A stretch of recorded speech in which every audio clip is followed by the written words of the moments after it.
गुजरात अताउर रहमान ने business community और सदर गुजरात चैम्बर ऑफ कॉमर्स की खसूसी दावत पर चैम्बर ऑफ कॉमर्स का दौरा किया। उन्होंने ताजर बरदरी के मसाइल सुने और इन्हें यकीन दिलाया कि बिजनेस कम्युनिटी के तहफ़्फ़ुज़ के लिए तमाम वसाइल बरूए कार लाए जा रहे हैं। आपके मसाइल का बरवक्त हल मेरी अवलीन तरजीहात में शामिल है। गुजरात पुलिस ज़िला में जराइम के खात्मा के लिए पूरी तरह मुतहरक है। शहरियों के तावन से इंशाअल्लाह ज़िला को अमन का गहवारा बनाएंगे। सदर चैम्बर ऑफ कॉमर्स नईम इम्तियाज़ गोंदल ने DPO गुजरात को ज़िला में ताजरों के तहफ़्फ़ुज़ के लिए उठाए गए इक़दाम पर खराज तहसीन पेश किया और इन्हें एजाज़ी शील्ड भी दी।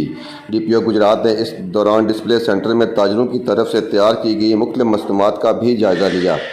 अब ZQ एक्सचेंज लाया आपके शहर मंगोवाल में बेहतरीन करेंसी एक्सचेंज की सहूलत।